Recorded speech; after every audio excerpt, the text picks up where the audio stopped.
Right, so I'm going to do a little bit of spraying here. I thought I'd just kind of talk to you guys a little bit while I'm doing it. So I'm running up the wall here, and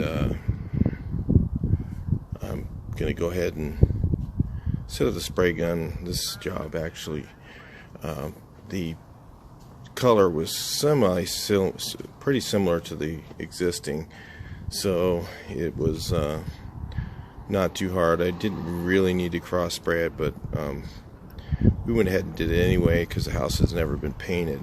We want to make sure there was no voids, no misses, and you know, that's a good way to do that. It just makes it a little bit easier, so you don't really have to do that on a similar color like this.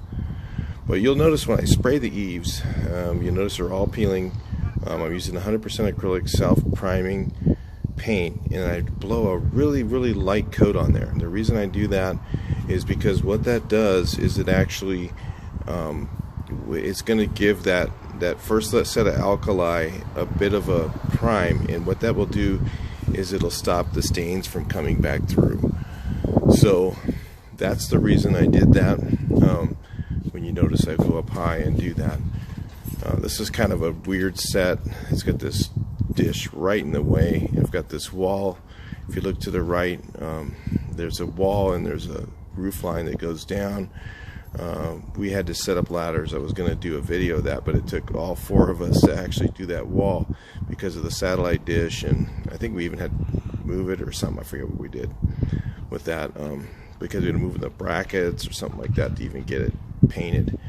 There's a really bad little area up there above that roof because it's a gable that actually goes down, and then you've got a roofline gable that goes up. And when you have those two things in the same thing, it's very difficult, especially when you have limited access like that. So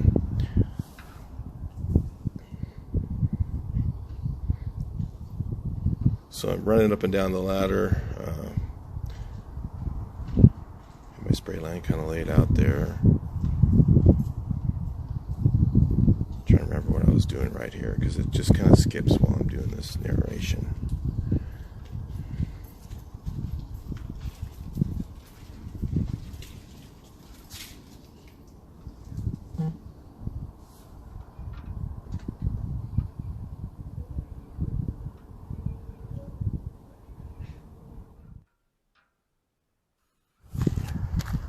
So anyway, you notice the windows are all masked off.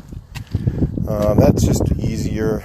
You could actually shield around them if you wanted to, but if you were in a real tight budget situation, I've actually done that. And as long as you're really careful, you can do that, and that can be a great way to save some money as well in a competitive market.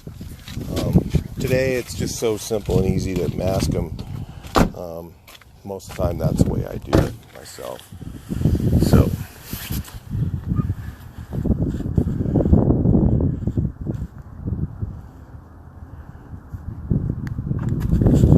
it's actually a easy wall to do right here.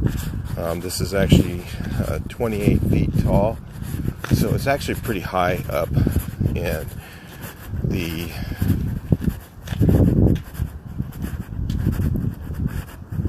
we're just going to paint those grills right into the wall so they're not so ugly. I hate when guys try and trim those out, especially those on these new construction buildings. It just can look really cheesy to do it that way.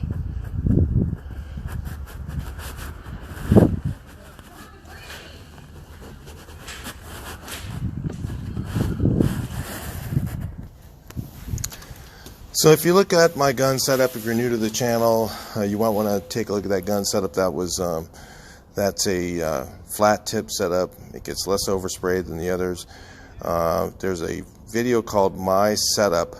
If you go on the channel and look up My Setup on the little eyeglass, you'll find the video that shows all the correct stuff to buy to make it work out for you. And, there you go. I'm just putting a really light coat so that what happens is the alkali stays up in those eaves, the staining, and then you won't need to use a primer. and then the next coat you can put on super heavy or whatever you need to, and because when you let that dry really good, then that helps hold that out. So it's kind of a shortcut method.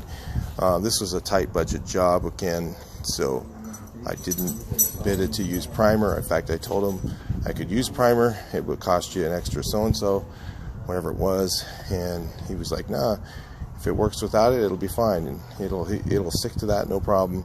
Sticks a little bit better, of course, when you use primer, but if you're using a good 100% acrylic flat, like Vista Paint has a really good 100% acrylic, their stuff sticks excellent to just about anything you put it on. In fact, I've never had their paint fail as far as adhesion goes.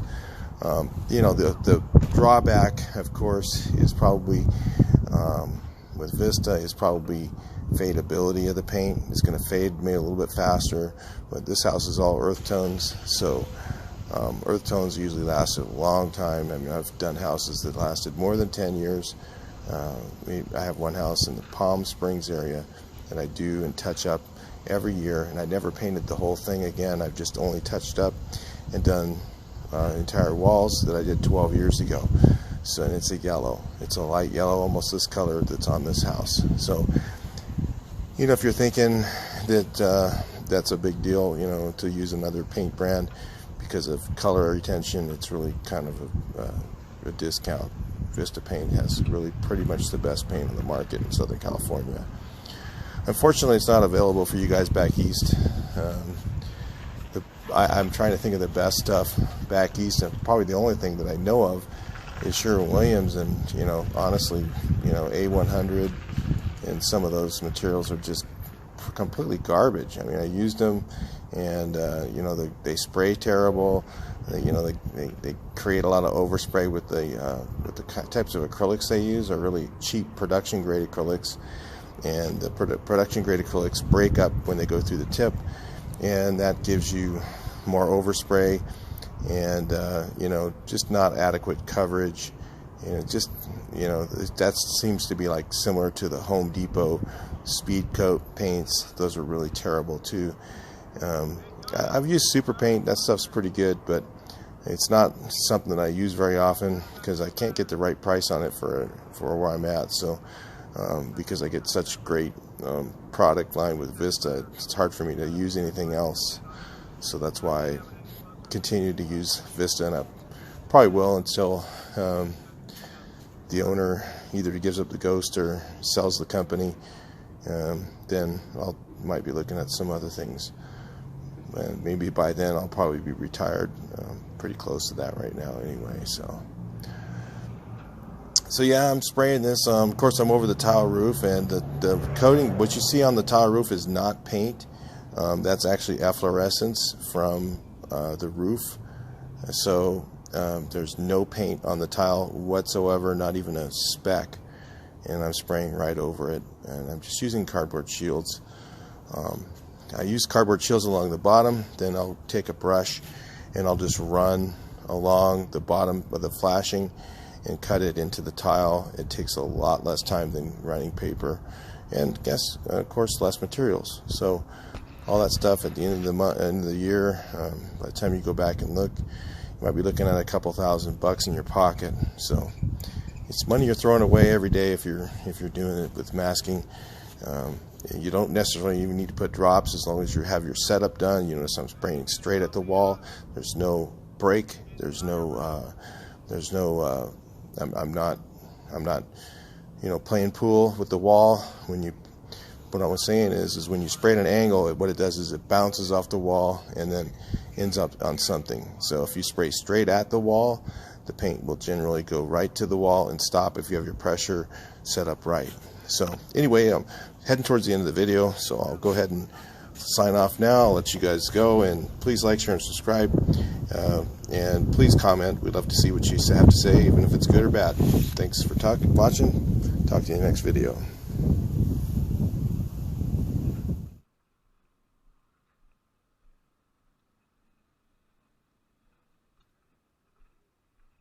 Oh, you got one of those? Duh.